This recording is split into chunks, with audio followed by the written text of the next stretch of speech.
So far as the structure of the chromosome is concerned, we are having three essential structural elements which are required, which are essentially required for the function of the chromosome. One is the replication origin, then we are having the centromere, and then we are having the telomeres. Telomere, a pair of telomere. So each chromosome is having at least one replication origin, then at least one centromere, and then two telomeres. As the cell is supposed to undergo division, and before dividing into two cells, the genetic material or DNA is duplicated. And for this duplication, we are supposed to have this replication. And therefore, in a chromosome, there must be the starting point, that there must be a point from where this replication will begin.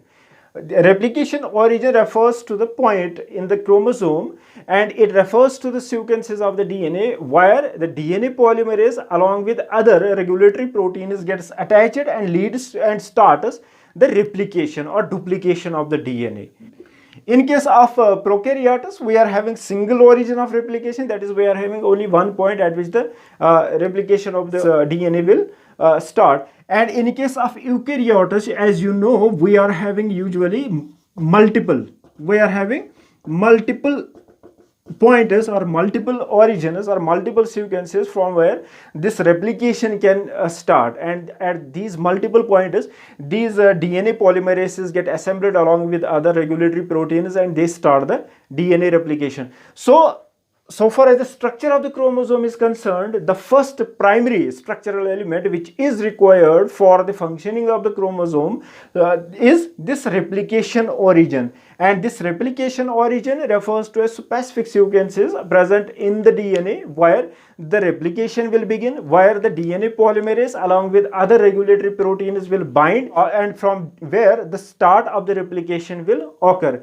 And usually in case of the prokaryotes, we are having this single origin of replication, that is, we are usually having a single point where the DNA polymerase along with other regulatory proteins will bind and will lead to the replication of the DNA. And in case of eukaryotes, as you know, we are having the multiple points, or we are having the multiple sequences at which this DNA polymerases will bind and will start the replication at multiple locations. So DNA in the eukaryotes is having multiple locations for this origin of replication, and prokaryotes are having single. So this is the first essential element for the chromosome. Second essential element, so far as the function of the chromosome is concerned, is this centromere. Centromere is essential for the segregation of the chromosome. First for the attachment of the mitotic spindle, then for the separation of this chromosomes during this cell division. As you know, it has been observed that if the chromosome gets fragmented, if the chromosome is broken and we are having two fragments of the chromosome, this fragment is without centromere and this fragment is with centromere. It has been observed that the fragment without centromere gets lost during cell division, and this fragment with this centromere successfully gets migrated to the opposite pole and then gets transmitted to the dividing cell, and this fragment during the cell division gets lost and gets degraded. So this centromere structure is very essential so far as the separation of these chromosomes is concerned during the cell division. So this is the first function, that is, it is very essential, or it is required for the separation of the chromosomes during the cell division. The chromosomes with centromere can only migrate to the opposite pointers, opposite poles, and then will get transmitted to the daughter cells. And if the chromosome is not having the centromere, then it fails to migrate to the opposite pole because the mitotic spindle does not get attached to this fragment without this centromere. Second function is here that during this cell division, this centromere here, it attaches two sister chromatids at this point. Now let us try to understand the structure of this centromere in detail. And so far as the structure of the centromere is concerned, we are having two important pointers. One is the sequence of nucleotides and other is the epigenetic factors. For the centromere, we are having some specific DNA sequences, and it is these DNA sequences which can decide the location of the centromere.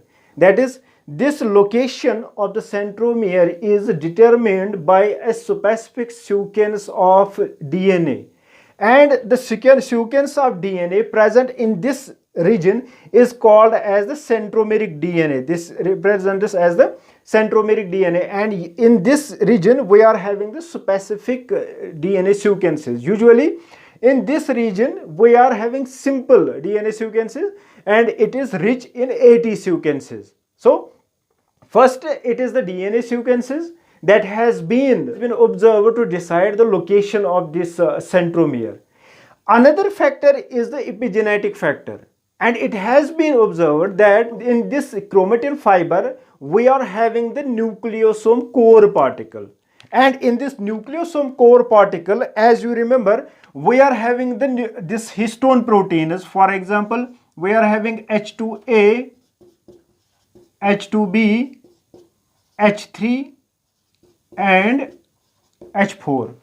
These are the four histone proteins which lead to the formation of the nucleosome core particle, and it has been observed that the nucleosome core particle is having a different histone, H3 histone, in this region. That is the region which acts as the centromere, and we are having the nucleosome core particle where the histone H3 is different from the histone H3 found in other regions. That is, histone H3 present in the chromatin fiber located in this centromere is different as compared to the histone present in the nucleosome core particles in rest of the chromatin fibers. So this acts as the epigenetic factor, and this protein defines the location of the centromere. That is, in this chromatin region, now we are having the nucleosome core particles. In the nucleosome core particles, we are not having the normal H3, normal histone H3. We are having different histone H3, and it is this different histone H3 that is involved in defining the location of this centromere. You can say that this location of the centromere is in many cases defined by the specific sequences, and usually in this area we are having this AT rich region. That is, we are having adenine and thymine rich region in this region.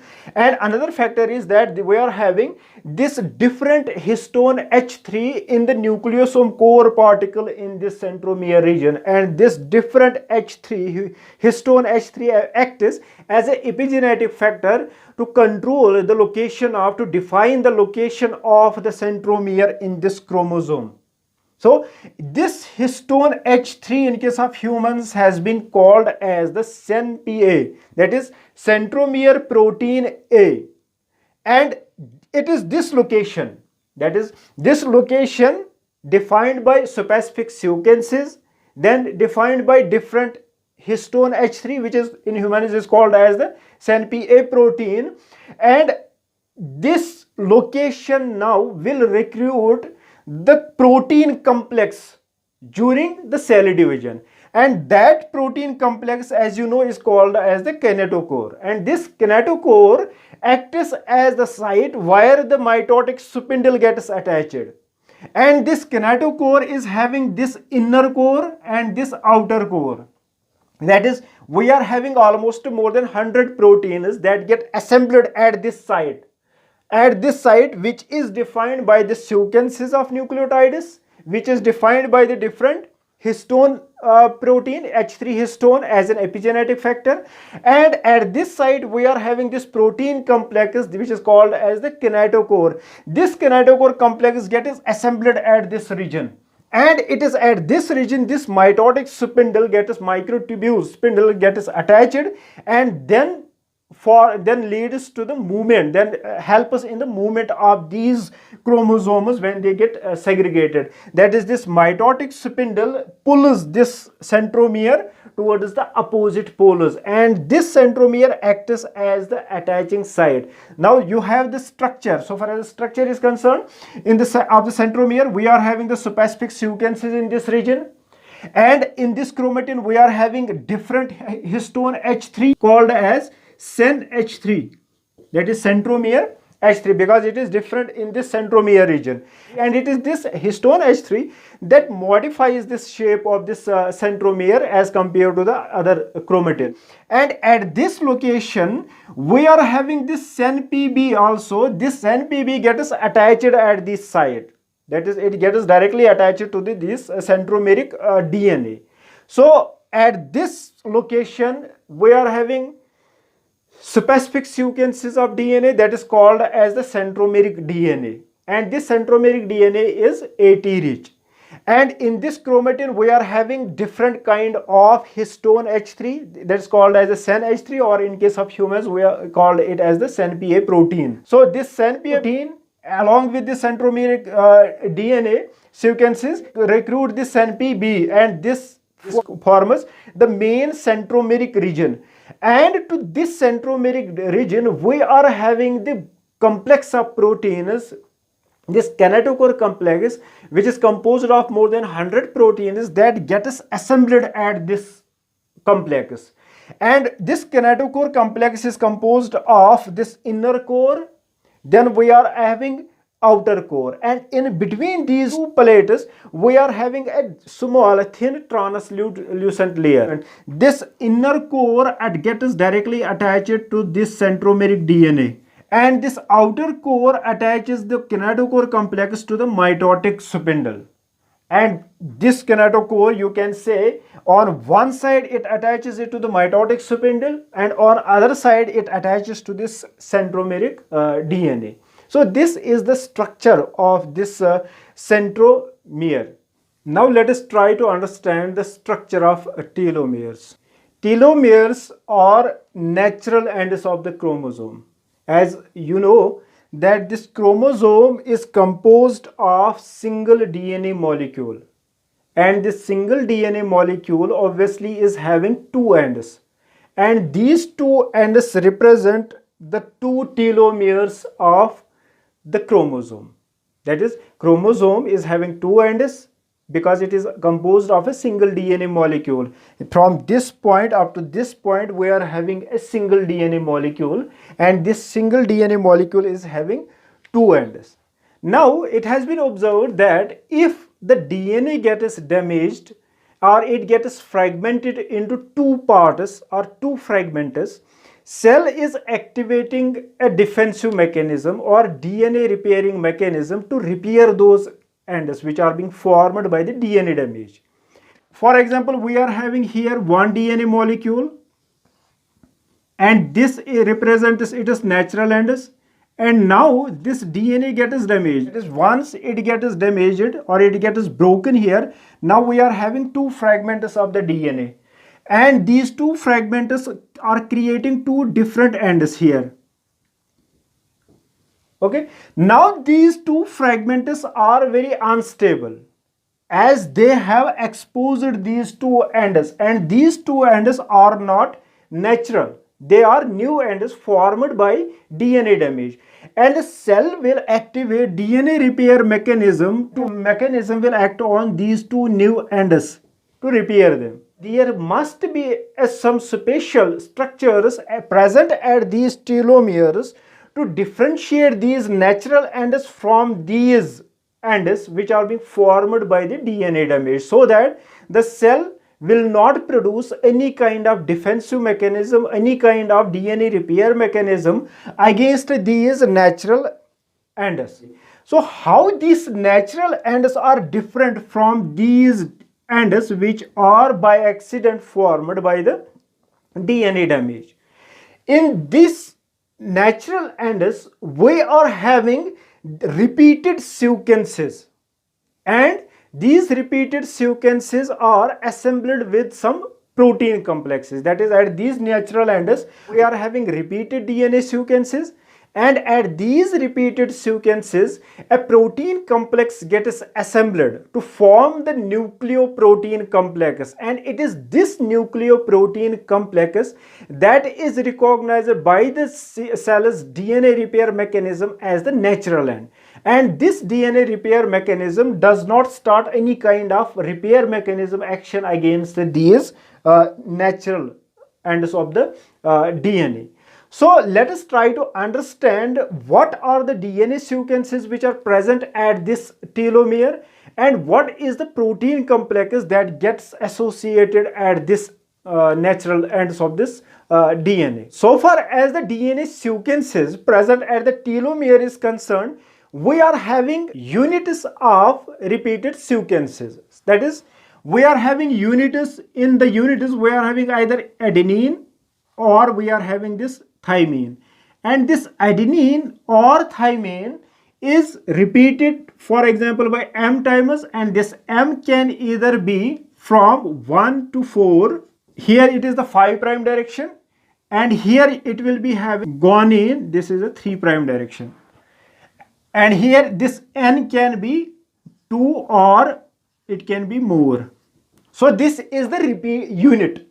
That is, we are having at the telomere, we are having DNA nucleotide sequences, and these nucleotide sequences have units which are being repeated multiple times, and in each unit we are having this adenine or thymine which is being repeated by 1 or 4 nucleotide sequences of adenine or thymine. Then these are followed by the guanine, and this guanine is also repeated by 2 or more. If you consider the telomere sequences present in the humans, we are having this sequence T, T, A, G, G, G.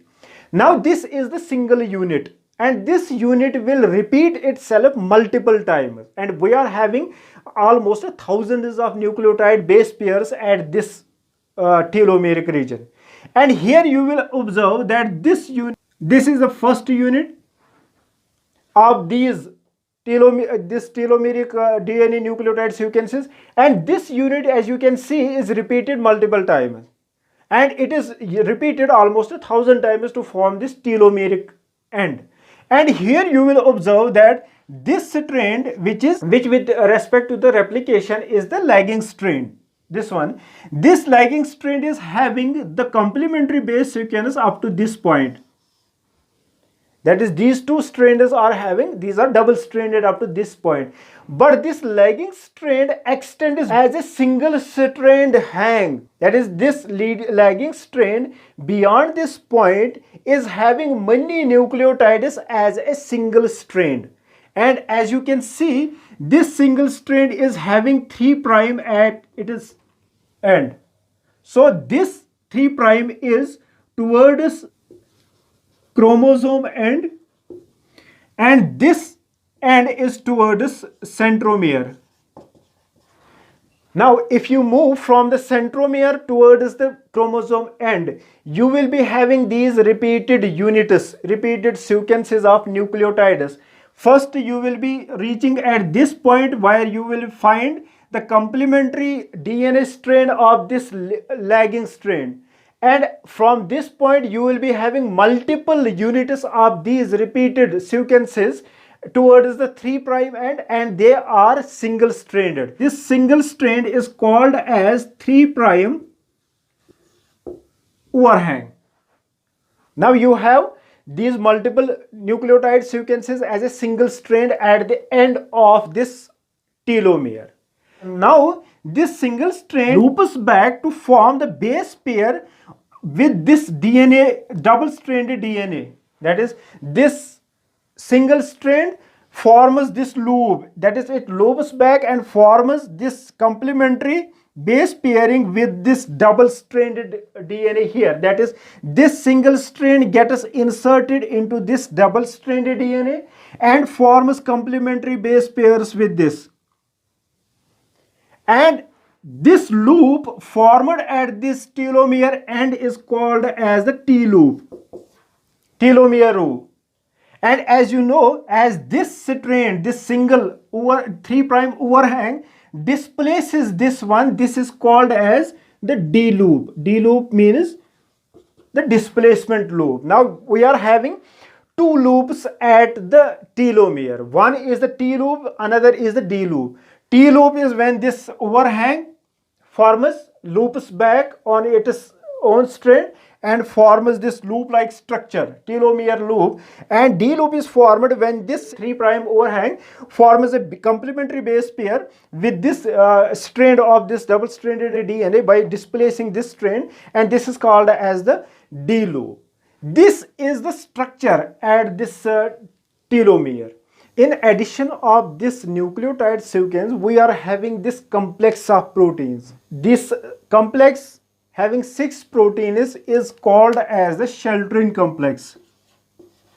This sheltering complex binds here at different locations, and it is this sheltering complex having this TRF first, TRF second, RAP first, TIN2, TPP1, POT1. So these are the different kinds of proteins which get complexed together to form this sheltering complex, and this sheltering complex gets bind at these different locations to stabilize this telomere. That is, we are having now this telomere as a sequence of nucleotide specific sequence DNA sequences which are heterochromatin, and at this heterochromatin nucleotides we are having this complex of proteins. This complex of proteins called as a sheltering complex. This complex gets attached at different locations, and this nucleoprotein complex stabilizes these two ends of the chromosome. Now you can say that this centromere is defined by specific sequence, these natural ends of the